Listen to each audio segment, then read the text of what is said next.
Title: She Danced with Every Man But Me.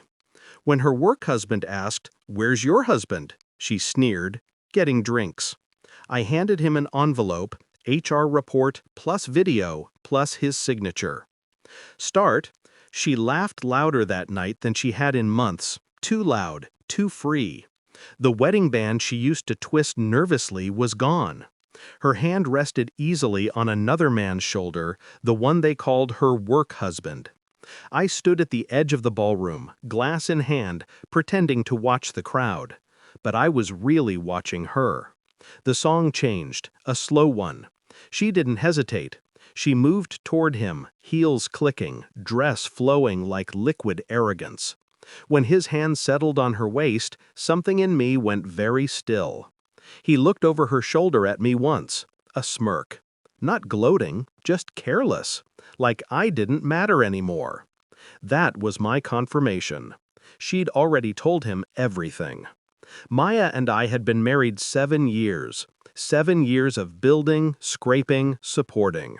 She was ambitious, brilliant, sometimes cold, but I admired that. We met when she was still climbing, still hungry. Back then, she'd come home from work and talk about her ideas for hours. I'd listen, proud. I thought I was part of her journey. But success changes people differently. For me, it made me grateful. For her, it made me restless.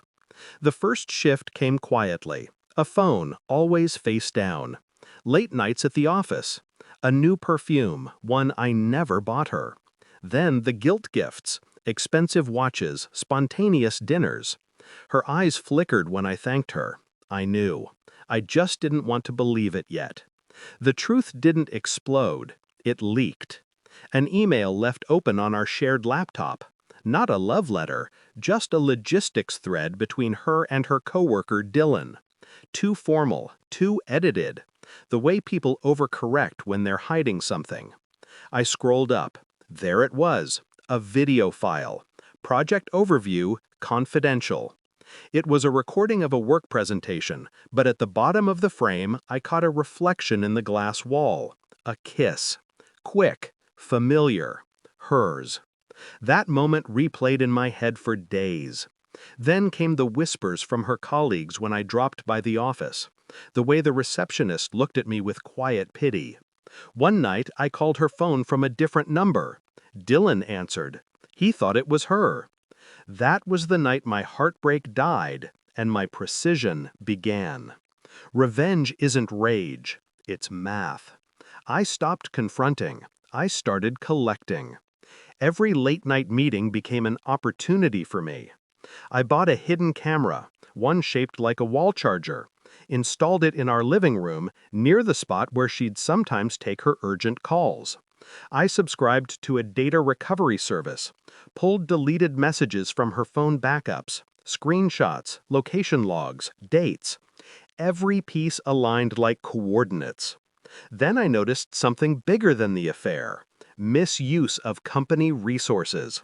She was forwarding client documents to her personal email, documents she was sharing with Dylan, sometimes altering before presenting them to management. It wasn't just betrayal of me anymore. It was fraud. So I went to HR, not with anger, but with precision. I introduced myself as an employee's spouse concerned about potential data leaks. I sent them everything anonymously first: videos, screenshots, audit trails. Then I watched. For 3 weeks, silence. Then an email from her office announced a confidential review of internal communications. Her nerves showed at home, snapping easily, drinking more, asking if I noticed anything strange going on at her job. I told her no. I even offered to drive her to work. She declined, of course. The wedding we attended that night wasn't ours, it was her best friend's. Ironically, she was the maid of honor. I'd chosen it for the reveal. Perfect crowd, perfect timing. Dylan was there too, without his wife. That told me everything I needed to know. I waited until she was mid-dance, the world spinning around her, everyone smiling. She looked radiant, confident, like someone who thought she'd gotten away with everything. Then I walked up to Dylan, calmly. "Where's your husband?" he asked her, teasing. She turned, smirking, and said, "Getting drinks." She didn't know I was right behind her. I held out an envelope. Simple, white, unmarked. "For you," I said to Dylan. He hesitated, frowning, then opened it. Inside, printouts of the HR report, screenshots, and a USB. He saw his own signature approving one of the falsified documents. His face drained of color. "We're done," he muttered. Her laughter froze. "What do you mean?" she asked, voice cracking. I said nothing. He looked at her like she was a stranger. "You told me this was clean." I turned, leaving them in the center of the dance floor as the music played on. But the laughter around us died quickly. People stared. She called after me, "Wait!" but I kept walking. Outside, I could still hear her voice through the hall doors. Desperate, angry. Then silence. By morning, her office suspended both of them. HR had finished their internal review. Turns out, my anonymous submission had triggered a full audit. She called me 8 times, texted apologies, excuses, bargaining, then rage. "You ruined me," she wrote. No, I thought. You did that yourself. Her company let her go for breach of confidentiality. Dylan was terminated too. His wife filed for divorce after she received an anonymous package with photos and transcripts. Maya moved out 2 weeks later. She tried to threaten me legally, said she'd sue for invasion of privacy. My lawyer laughed. All the evidence I'd collected came from devices we both owned. It's strange, the quiet after revenge. You expect fireworks, but it's just still. I see her sometimes in the city. Job interviews, walking fast, avoiding eye contact. Once she tried to say hello. I nodded and kept walking. People think revenge is about hurting someone. It's not. It's about restoring balance, making the world as clear as it once was before they blurred it.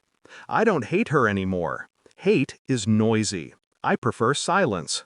That night, as I left the wedding, I finally took off my ring, placed it in my pocket. The song that had been playing inside drifted faintly into the night. "You're still the one." Maybe once, not anymore. Now she dances with ghosts. And I just watch, from a distance, with peace sharper than any blade.